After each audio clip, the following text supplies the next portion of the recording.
Welcome back to Spotlight. The college football playoff getting underway this weekend. We're getting our analysts to go on record and tell us who's advancing and who's going to win the whole thing. Yesterday, we saw Tom Fornelli's path to Oregon winning the national championship. Today, we've got our Dennis Dodd, and let's just say his bracket looks a little different than our Tom Fornelli's did yesterday. Let's bring him in, our college football writer, Dennis Dodd, to break down the bracket. Dennis, we're going to start in Austin, Texas, where we'll see number 12 Clemson and number 5 Texas square off. It's the first meeting in series history. Which way do you see it swinging? I picked Texas, but I agree with Mr. Fornelli in that Texas has a Quinn Ewers problem. This is kind of the subplot to the entire game or the entire rest of the season.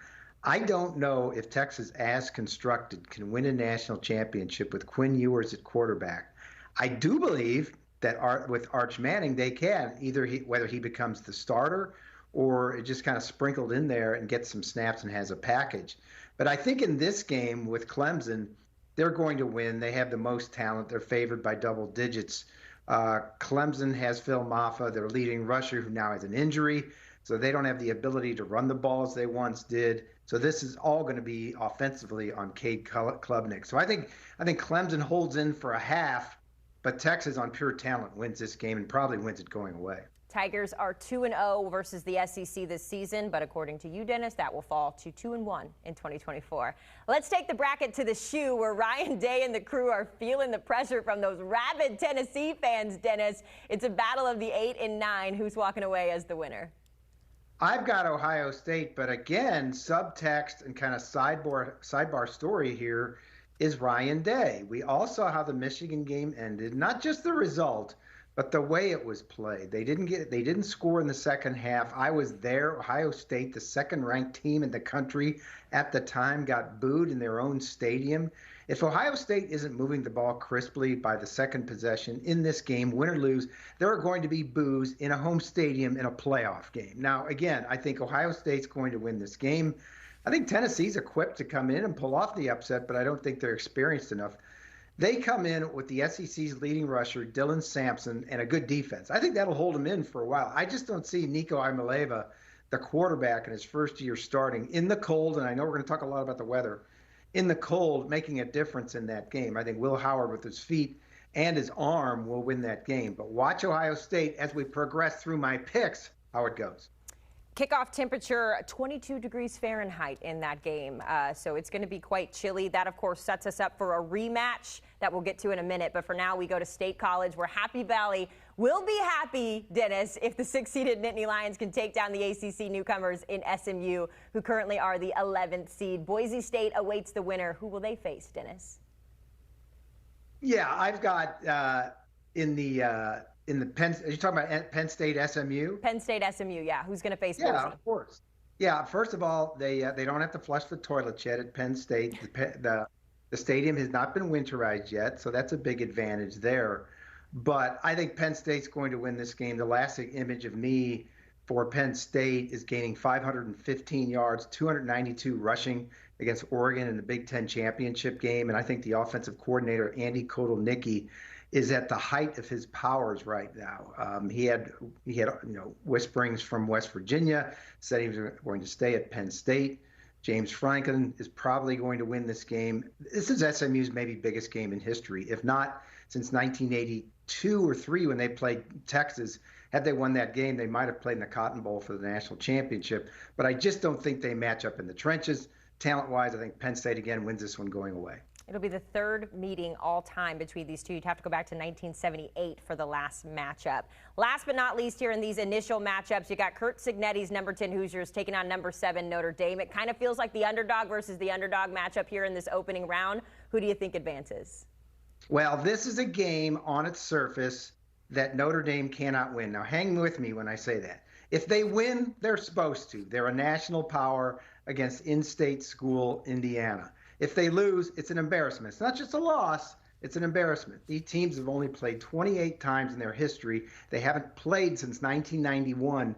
Indiana, Notre Dame, last time I checked, this goes back so far. This game was the first game on the NBC contract for Notre Dame back in 91. Wow.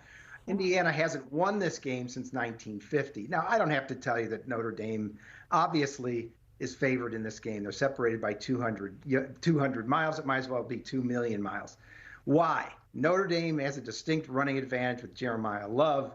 They have a distinct advantage on their defense. I think the matchup is a lot like what we saw Indiana going into Ohio State, where Indiana was surprised at the crowd noise going to Ohio State, according to Kurt Cignetti. At least that's what he told me.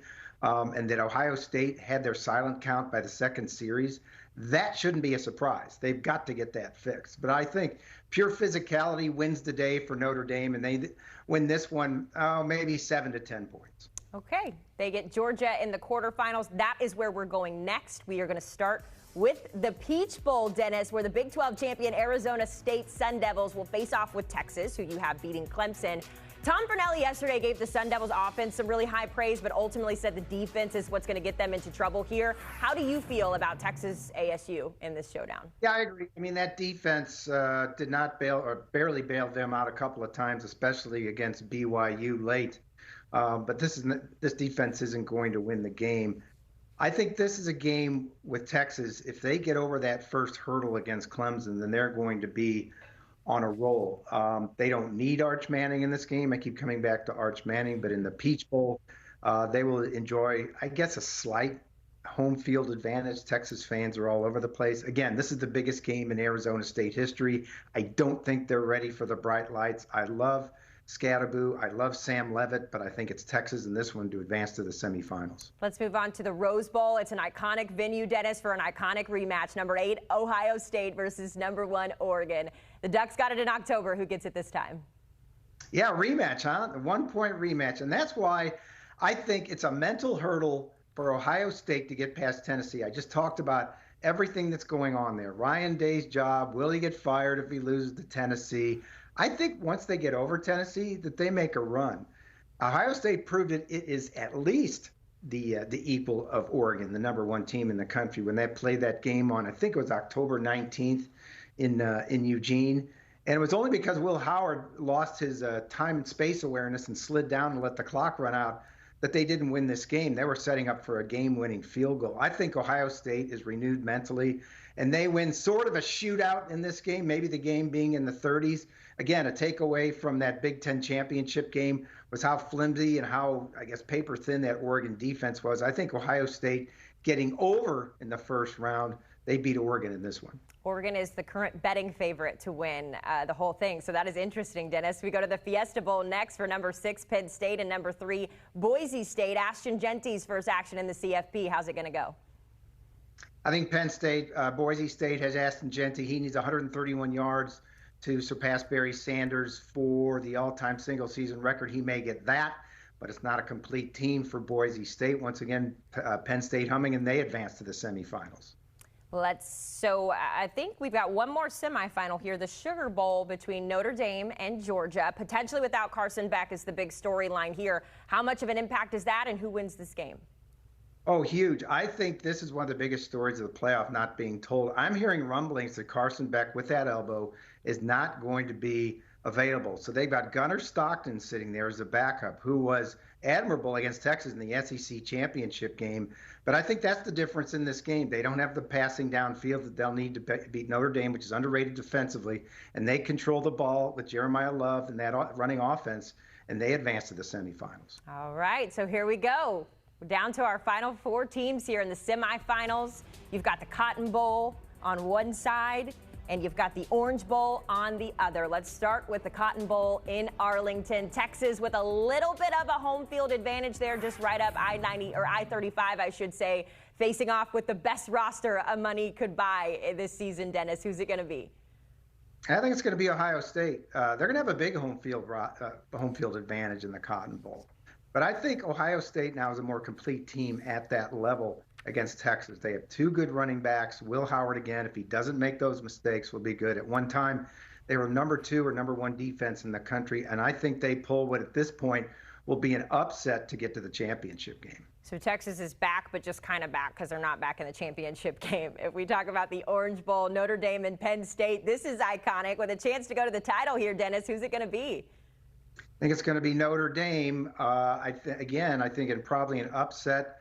I think Riley Leonard over Drew Aller who I don't trust enough to lead Penn State all the way. Riley Leonard with his legs and his passing arm. The problem with Notre Dame, and what is it now, 3 previous BCS and CFP appearances, was their outside speed, both defensively and offensively. I think they get it done in this one. Okay, so that sets us up for Dennis Dodd's national championship game in the first ever expanded college football playoff. We get Ohio State and Notre Dame. Dennis, the winner is who? It's Ohio State. Ryan Day completely redeems himself with the national championship. 10 years after Urban Meyer won the first college football playoff championship in an upset. Ohio State got in on the last day on Selection Sunday back in 2014 and won it all. I think Ohio State, now again, my thinking is that after that Tennessee game, all that stuff is flushed away and they can just play free and easy. And they've obviously got the talent. You just mentioned the $20 million. That's what it takes to win a national championship, Haley. In 2024, money talks. Dennis Dodd has Ohio State winning the national championship. Dennis, always a pleasure. I love the ride we took to get there. In terms of the numbers, here's how FanDuel and Vegas are feeling. It is still Oregon with the shortest odds at plus 350, followed by Texas at plus 360. You see Dennis Dodd's winner just a couple of ticks down the way at plus 500.